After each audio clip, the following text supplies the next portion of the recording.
नमस्कार मित्रांनो, तुम्ही पाहत आहात MH9 मराठी न्यूज. महाराष्ट्राच्या मातीतील हक्काच्या बातम्या. शेतकरी बांधवांनो, अखेर ज्या ऐतिहासिक क्षणाची तुम्ही वाट पाहत होतात तो क्षण आला आहे. राज्य सरकारने शेतकऱ्यांसाठी आतापर्यंतचा सर्वात मोठा आणि आनंदाचा निर्णय घेतला असून मंत्रिमंडळाने याला मंजुरी दिली आहे.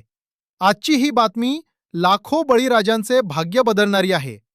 त्यामुळे व्हिडिओ अजिबात स्किप न करता शेवटपर्यंत नक्की पहा.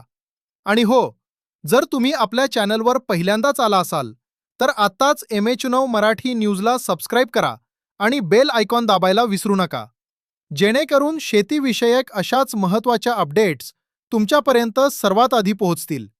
तर शेतकरी मित्रांनो, मोठी अपडेट अशी आहे की सरकारने होळकर शेतकरी कर्जमुक्ती योजना अधिकृतपणे जाहीर केली आहे. या योजनेअंतर्गत राज्यातील शेतकरी बांधवांचे तब्बल 2 लाख रुपयांपर्यंतचे पीक कर्ज थेट माफ होणार आहे. यामध्ये कर्जमाफीसोबतच वन टाइम सेटलमेंट OTS आणि नियमित कर्ज फेडणाऱ्यांसाठी प्रोत्साहनपर अनुदान अशा तिन्ही गोष्टींचा समावेश करण्यात आला आहे. निसर्गाच्या लहरीपणामुळे कर्जाच्या ओझ्याखाली दबलेल्या माझ्या शेतकरी बांधवांसाठी हा खूप मोठा दिलासा मानला जात आहे. नियमित कर्ज भरणाऱ्यांसाठी 50,000चे अनुदान.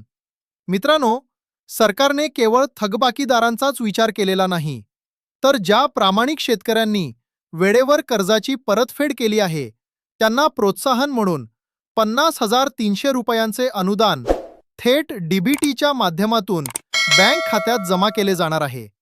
GR नुसार मंत्रालयातून पैसे रिलीज होताच अवघ्या 30 ते 40 मिनिटात हे पैसे शेतकऱ्यांच्या खात्यावर जमा होतील. 2 लाखांपेक्षा जास्त कर्ज असणाऱ्यांसाठी काय? ज्या शेतकऱ्यांचे कर्ज 2 लाखांपेक्षा जास्त आहे त्यांच्यासाठी OTS म्हणजेच एक वेळ तडजोड योजना आणली आहे. समजा तुमचे कर्ज 2.5 लाख असेल तर वरचे 50,000 तुम्ही बँकेत भरून 2 लाखांची माफी मिळवू शकता. यासाठी सरकारकडून 31 मार्च 2027 पर्यंतची मुदत देण्यात आली आहे. कोणते शेतकरी पात्र आणि कोणते अपात्र? 1 एप्रिल 2019 ते 31 मार्च 2025 दरम्यान घेतलेले अल्पमुदत पीक कर्ज या योजनेसाठी ग्राह्य धरले जाईल.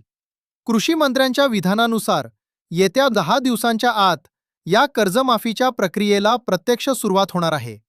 पण मित्रांनो, एक गोष्ट लक्षात घ्या, काही छोट्या चुकांमुळे तुमचं नाव या यादीतून कट होऊ शकतं.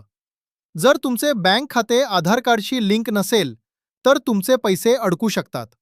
शासनाच्या नवीन नियमानुसार ॲग्रीस्टॅक प्रणालीवरून नोंदणी करून फार्मर ID काढून घेणे आता अनिवार्य करण्यात आले आहे. तसेच आधार प्रमाणीकरण करणेही तितकेच गरजेचे आहे. या लोकांना कर्जमाफी मिळणार नाही. सर्व आजी-माजी मंत्री, आमदार, खासदार तसेच केंद्र आणि राज्य सरकारचे सर्व कर्मचारी ज्यांचे मासिक वेतन 25,000 रुपयांपेक्षा जास्त आहे त्यांना या योजनेतून वगळण्यात आले आहे.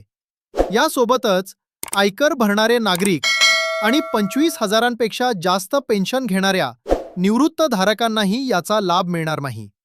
तर शेतकरी बांधवांनो, सरकारच्या या ऐतिहासिक निर्णयाबद्दल तुम्हाला काय वाटते? सर्व शेतकऱ्यांना सरसकट कर्जमाफी मिळायला हवी होती का? तुमचे मत आम्हाला खाली कमेंट करून नक्की सांगा. हा व्हिडिओ आवडला असेल तर नक्की लाईक करा आणि तुमच्या गावातील प्रत्येक शेतकरी ग्रुपवर हा व्हिडिओ शेअर करा. महाराष्ट्रातील शेती आणि चालू घडामोडींच्या प्रत्येक अपडेटसाठी तुमच्या लाडक्या MH9 मराठी न्यूज चॅनलला नक्की सबस्क्राईब करा. पुन्हा भेटूया एका नवीन आणि महत्त्वाच्या माहितीसह. तोपर्यंत पाहत रहा MH9 मराठी न्यूज. धन्यवाद. जय जिजाऊ, जय शिवराय.